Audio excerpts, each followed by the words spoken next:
नमस्कार विद्यार्थी मित्रांनो, कसे आहात सगळे? परीक्षा फार जवळ आलेली आहे, दाबून अभ्यास करायचा आहे. मी राहुल भैसडे भूषण धूत अकॅडमीतर्फे सर्वांचं मनापासून स्वागत करत आहे. आज आपण 8 ऑक्टोबर 2022 रोजी म्हणजेच पुढच्या आठवड्यात होणाऱ्या संयुक्त पूर्वपरीक्षेसाठी आयोजित टेस्ट सिरीजच्या 5व्या प्रश्नपत्रिकेतील सर्व महत्त्वाच्या अर्थव्यवस्था या घटकावर विचारलेल्या प्रश्नांच्या उत्तरांसहित सखोल स्पष्टीकरण बघणार आहोत. व्हिडिओ आवडला तर नक्की लाईक करा, कमेंट्स करा आणि आपल्या मित्रांना जास्तीत जास्त शेअर करा. प्रश्न 71 बघा, खालील विधानांपैकी आपल्याला अयोग्य असणारे विधान ओळखायचे आहेत. अ मध्ये दिलेलं आहे, छुपी बेरोजगारीमध्ये गरजेपेक्षा जास्त लोक काम करताना दिसतात. विधान योग्य आहे. आपल्या क्षमतेचा पूर्ण वापर करून एखादे काम जेवढे व्यक्ती करू शकतात त्यापेक्षा जास्त व्यक्ती त्या कामात गुंतलेले असल्यास ते जास्तीचे व्यक्ती जे असतात त्यांना अदृश्यपणे किंवा प्रचंडपणे बेरोजगार मानले जाते.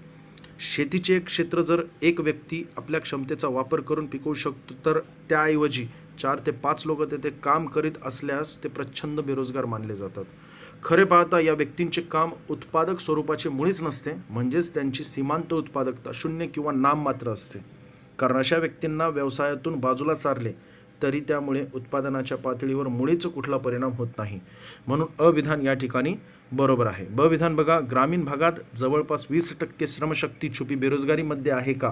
तर करेक्ट आहे. त्याचं कारण काय? तर ग्रामीण भागामध्ये विशेषतः शेती क्षेत्रामध्ये मोठ्या प्रमाणात अशा प्रकारची बेरोजगारी आपल्याला दिसून येते. म्हणून अ व ब दोन्ही विधाने बरोबर आहेत. अयोग्य असणारे विधान आपल्याला ओळखायचे होते. एकही विधान अयोग्य नसल्यामुळे पर्याय क्रमांक 4 हे आपलं या प्रश्नाचं योग्य उत्तर आहे. प्रश्न 72 बघा, बेरोजगारीचे परिणाम विचारात घेता गटात न बसणारा घटक आपल्याला ओळखायचा आहे. बेरोजगारीचे परिणामांना पुन्हा 2 गटांमध्ये विभाजित करता येऊ शकतं, जसं की आर्थिक परिणाम आणि सामाजिक परिणाम. पर्याय 2 मध्ये बघा, सामाजिक तणाव आणि अशांतता हे जे आहे ते सामाजिक परिणाम म्हणून ओळखलं जाऊ शकतं. बेरोजगारीच्या अवस्थेमध्ये विशिष्ट परिस्थितीचा सामना करण्यासाठी किंवा हाताळण्यासाठी त्याच्याकडे संसाधने नसतात. अशा वेळेस सोशल स्ट्रेस किंवा अशांतता निर्माण होऊ शकते. पर्याय 2 हा जो आहे तो सामाजिक परिणामामध्ये गणता येऊ शकतो. तिसरं मध्ये बघा, मानवी मूल्यांचा ह्रास. समाज अस्तित्वाचा एक मूल्यभूत घटक म्हणून मानवी मूल्यांकडे पाहिलं जातं. नम्रता, जबाबदारी, प्रामाणिकपणा, कृतज्ञता, विवेक, संवेदनशीलता अशी जगमान्य 7 प्रकारची मानवी मूल्ये आहेत आणि बेरोजगारीच्या अवस्थेमध्ये यातील काही मानवी मूल्यांचा ह्रास त्या बेरोजगारीत व्यक्तींमध्ये बघायला आपल्याला मिळतो आणि हे सुद्धा काय आहे, सामाजिक परिणाम म्हणून आपल्याला बघता येऊ शकतं. अगतिकता म्हणजेच काय असतं तर निरुपाय, निराधार, असहाय्यता, कुंठितपणा अशी परिस्थिती बेरोजगारीत व्यक्तीमध्ये निर्माण होते आणि हा सुद्धा सामाजिक परिणाम आहे बेरोजगारीचा. त्यामुळे 2, 3, 4 या तीनही पर्यायांमध्ये सामाजिक परिणाम दिलेले आहेत. परंतु या ठिकाणी बघा, पर्याय 1 मध्ये मानवी संसाधनांचा अपव्यय हे आर्थिक परिणाम आहे. राज्यव्यवस्थेने लोकांची कार्यक्षमता ओळखून संसाधनांचा त्यांच्या जास्तीत जास्त फायद्यासाठी वापर करावा, जेणेकरून त्यांना रोजगार मिळेल व त्यांच्या राहणीमानात सुधारणा होईल ही अपेक्षा राज्यव्यवस्थेकडून असते. परंतु बेरोजगारी मोठ्या प्रमाणात वाढल्याने मानवी संसाधनाचा अपव्यय होत असतो आणि हा जो घटक आहे तो आर्थिक परिणाम म्हणून आपल्याला ओळखता येईल. म्हणून या ठिकाणी गटात न बसणारा घटक जर आपल्याला विचारलेला आहे याचा अर्थ पर्याय क्रमांक 1 हे या प्रश्नाचं आपलं उत्तर आहे. प्रश्न 73 बघा, ग्रामीण युवक प्रशिक्षण व स्वयंरोजगार योजनेमध्ये दरवर्षी किती लाख ग्रामीण युवकांना प्रशिक्षण देण्याचे ध्येय ठेवण्यात आलेले? याचं योग्य उत्तर आहे पर्याय क्रमांक 2. ही ग्रामीण युवक प्रशिक्षण व स्वयंरोजगार योजनाची सुरुवात सन 1979 मध्ये झाली होती. उद्देश काय होता तर ग्रामीण तरुणांमधील बेरोजगारीची समस्या सोडविणे या उद्देशाने ही योजना सुरू करण्यात आली होती. ही योजना कालांतराने स्वर्ण जयंती ग्राम स्वरोजगार योजनेमध्ये विलीन करण्यात आलेली आहे.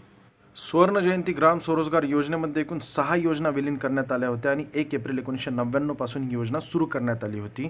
एकात्मिक ग्रामीण विकास कार्यक्रम ही योजना यामध्ये विलीन केलेली होती. त्याचसोबत ग्रामीण युवक प्रशिक्षण व स्वयंरोजगार जे आपल्या प्रश्नामध्ये आहे तिलाच ट्रायसेम असं म्हटलं जातं किंवा स्वयंरोजगारासाठी ग्रामीण तरुणांना प्रशिक्षण देणे या उद्देशाने जी योजना सुरू करण्यात आली होती आपल्या प्रश्नातील ही सुद्धा स्वर्ण जयंती ग्राम स्वरोजगार योजनेमध्ये विलीन करण्यात आली.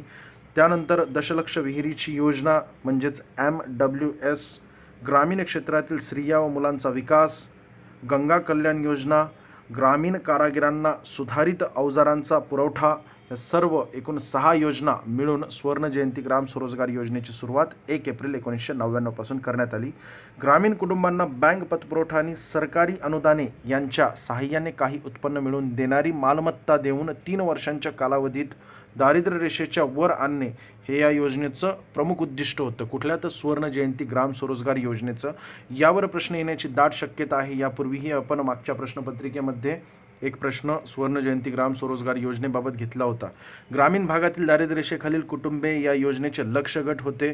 मात्र त्यातही दुर्बळ घटकांसाठी विशेषतः कुठले तर SC ST या गटासाठी 50% आरक्षण देण्यात आलेले आणि महिलांसाठी एकूण 40% आरक्षण या योजनेमध्ये देण्यात आलेले. कुठली तर सुवर्ण जयंती ग्राम स्वरोजगार योजना. आणि या योजनेमध्ये ग्रामीण युवक प्रशिक्षण व स्वयंरोजगार योजनेचं विलीनीकरण करण्यात आलेलं आहे.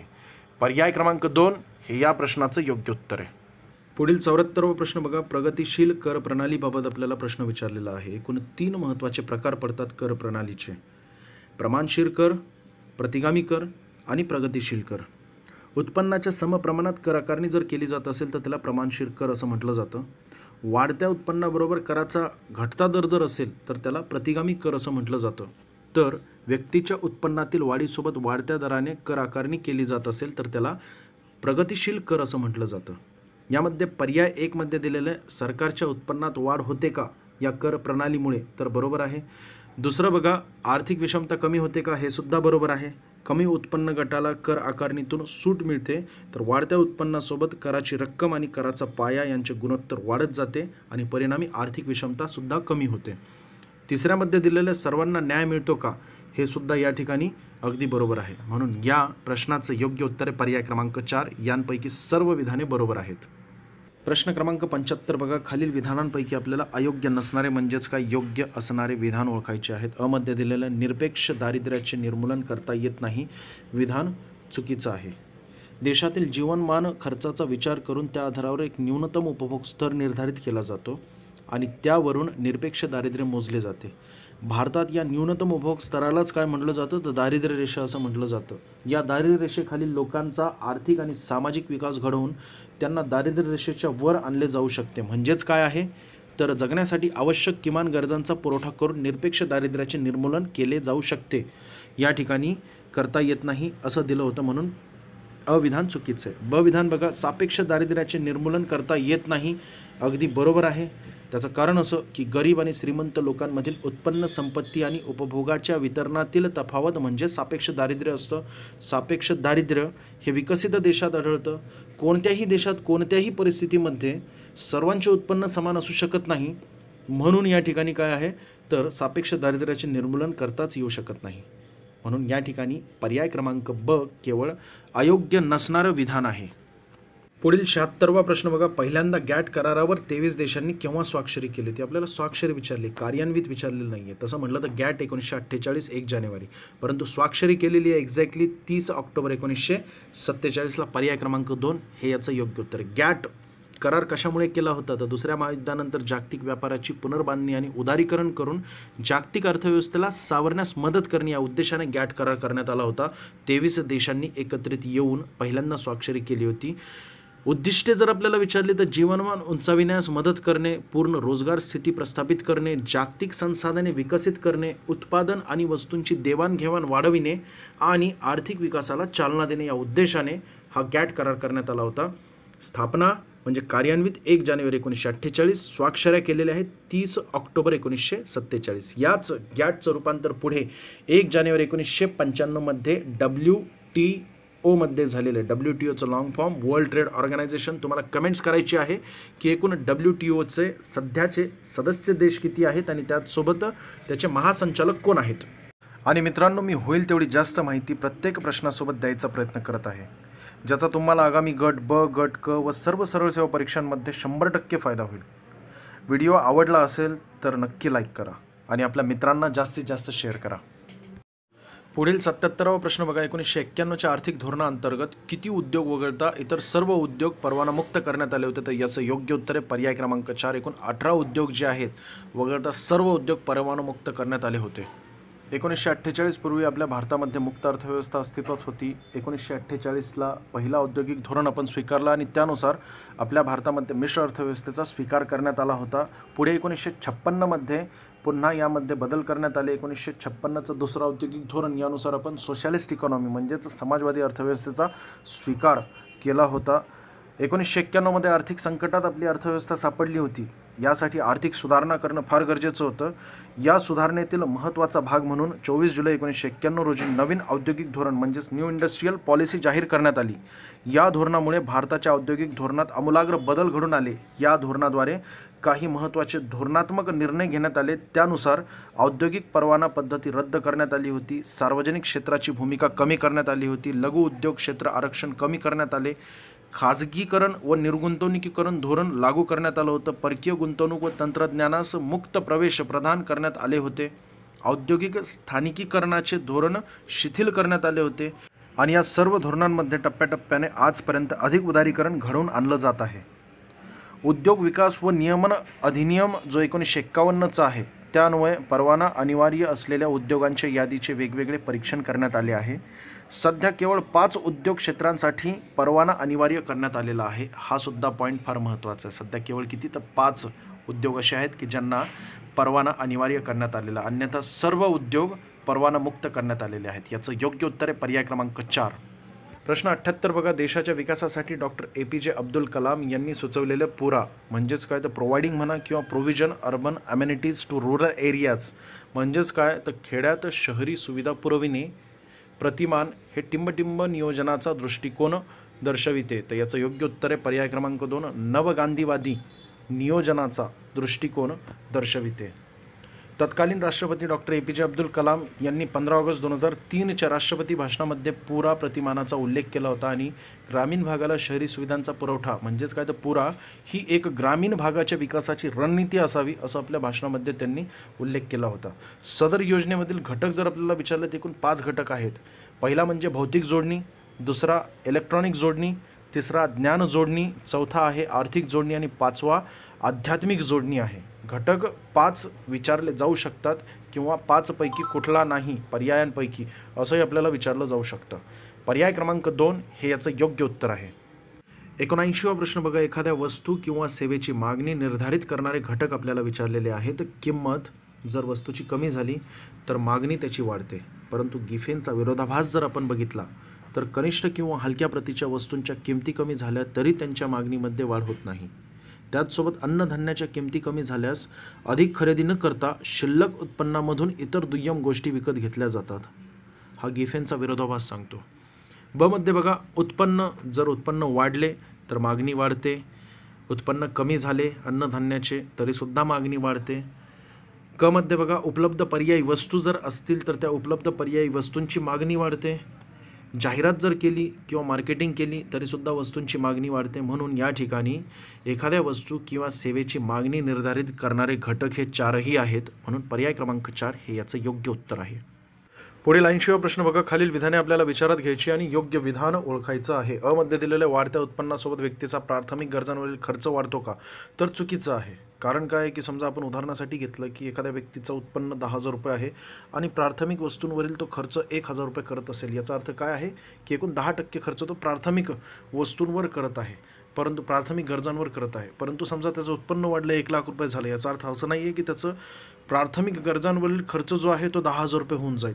जास्तीत जास्त तो 2 ते 3 हजारांपर्यंत त्याचा प्राथमिक गरजांवरील खर्च जो आहे तो वाढू शकतो. याचा अर्थ काय झाला की पूर्वी 10% तो खर्च करायचा, आता उत्पन्न वाढल्यामुळे तो किती करतोय? केवळ 2 ते 3% करतोय. म्हणून अ विधान या ठिकाणी चुकीचं आहे आणि ब विधान त्याच्या विपरीत उलटा असल्यामुळे ब विधान बरोबर आहे. या प्रश्नाचं योग्य उत्तर आहे केवळ ब विधान बरोबर असल्यामुळे पर्याय क्रमांक 4. पुढील 81 प्रश्न बघा, राष्ट्रीय उत्पन्न म्हणजे एखाद्या कालखंडात निर्माण करण्यात आलेल्या वस्तू आणि सेवांचे दुहेरी मोजमाप न होऊ देता केलेले मापन होय. अशी राष्ट्रीय उत्पन्नाची व्याख्या कोणी केली होती? तर याचं योग्य उत्तर आहे राष्ट्रीय उत्पन्न समिती. 4 ऑगस्ट 1949 रोजी राष्ट्रीय उत्पन्न समितीची स्थापना करण्यात आली होती. याचे अध्यक्ष PC महालनोबिस होते. या समितीने आपला अहवाल 1951 मध्ये तर अंतिम अहवाल 1954 मध्ये मांडला होता. 1954 मध्ये राष्ट्रीय उत्पन्नाच्या मोजमापेसाठी सरकारकडून एक संस्था स्थापित करण्यात आली होती आणि खास करून त्याची शिफारससुद्धा राष्ट्रीय उत्पन्न समितीनेच दिली होती. ती संस्था म्हणजे CSO म्हणजेच काय तर केंद्रीय सांख्यिकी संघटना म्हणा किंवा सेंट्रल स्टॅटिस्टिक ऑर्गनायझेशन, मुख्यालय दिल्ली या ठिकाणी आहे.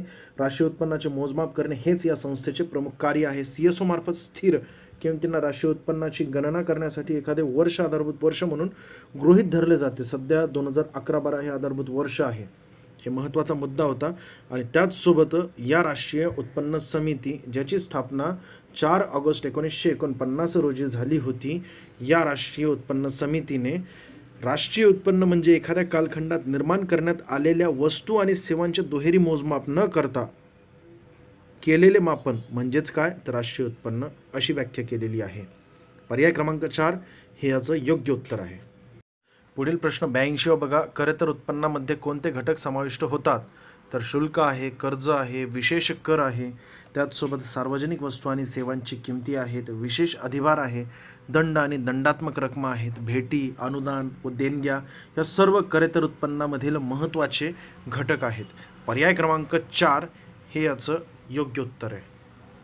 प्रश्न 83 बघा. खालील विधानांपैकी योग्य असणारे विधान आपल्याला ओळखायचं आहे. अ मध्ये दिलेले नाणे बाजार म्हणजे अल्प मुदत कर्ज देणे व घेणे असं होतो का? तर बरोबर आहे. 13 महिन्यांपेक्षा कमी मुदतीचे जे आहेत ते कर्ज म्हणजे 13 महिन्यांपेक्षा कमी मुदतीचे व्यवहार नाणे बाजारात होतात. सर्व प्रकारचे बँक व्यवहार या नाणे बाजारामध्ये होत असतात. इंडियन मनी मार्केट म्हणूनही या नाणे बाजाराला ओळखलं जातं. शासकीय नाणे बाजार, त्याचसोबत उद्योग ते गुंतवणूकदार व्यवहार आणि औद्योगिक नाणे बाजार असे वेगवेगळे या नाणे बाजाराचे प्रकार पडले जातात. नाणे बाजारावर बँक बाजार व सर्व उपबाजार यांच्यावर सर्वोच्च नियंत्रण रिझर्व्ह बँकेचे असते. ब विधान बघा. नाणे बाजार म्हणजे मध्यम मुदत कर्ज देणे चुकीचे आहे. अल्प मुदत आत्ताच मी तुम्हाला सांगितलं 13 महिन्यांपेक्षा कमी मुदतीचे व्यवहार नाणे बाजारात होत असतात. आणि क मध्ये दिलेले दीर्घ मुदतीचे कर्ज हे सुद्धा चुकीचं आहे. केवळ आपल्याला या ठिकाणी अ विधान बरोबर असल्यामुळे पर्याय क्रमांक 1 योग्य उत्तर आहे. प्रश्न 84 बघा. मध्यवर्ती बँकेच्या व्याख्येसंबंधी आपल्याला योग्य जोडी ओळखायची आहे. अ मध्ये दिलेले डॉक्टर M.H. डिकॉक यांच्यानुसार अर्थव्यवस्थेतील पतपुरवठ्यावर नियंत्रण ठेवणारी बँक म्हणजे मध्यवर्ती बँक असते का? तर चुकीचं आहे. या ठिकाणी प्राचार्य W.A. शॉ यांच्यानुसार अर्थव्यवस्थेतील पतपुरवठ्यावर नियंत्रण ठेवणारी बँक म्हणजे मध्यवर्ती बँक असते. आणि दुसऱ्या विधानात जे दिलेलं आहे मध्यवर्ती बँक ही देशातील मुद्रा व बँकिंग संरचनेतील शिखर संस्था असते, अशी व्याख्या जी आहे ती डॉक्टर M.H. डिकॉक यांनी केलेली आहे.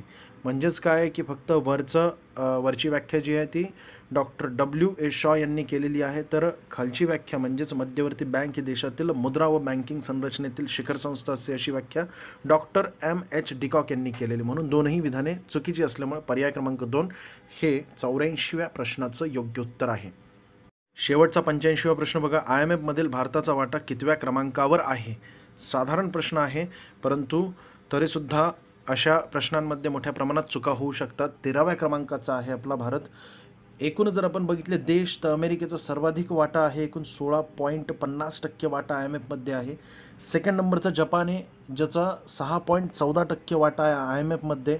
चीनचा वाटा एकूण 6.8% असून तिसऱ्या क्रमांकाचा चीन आहे. तर आपला भारत जो 13व्या क्रमांकाचा आपल्या भारताचा एकूण IMF मधील वाटा जो आहे तो 2.63. ही आकडेवारी फार महत्त्वाची, यावरही प्रश्न विचारण्याची दाट शक्यता आहे. तर आपल्या भारताचा IMF मधील वाटा किती आहे तर 2.63% एवढा वाटा आहे आणि त्यानुसार भारताचा 13वा क्रमांक लागतो. मित्रांनो, 8 ऑक्टोबरला होणाऱ्या संयुक्त पूर्वपरीक्षेसाठी टेस्ट सिरीजची शेवटची प्रश्नपत्रिका होती. सर्व विद्यार्थ्यांना आगामी संयुक्त पूर्वपरीक्षेसाठी हार्दिक शुभेच्छा. प्रश्न आणि त्यांचे स्पष्टीकरण कसे वाटले याबाबत नक्की कमेंट्स करा. व्हिडिओ आवडला तर लाईक करा आणि जास्तीत जास्त विद्यार्थ्यांना शेअर करा. मी राहुल भैसडे आपली रजा घेतो. धन्यवाद.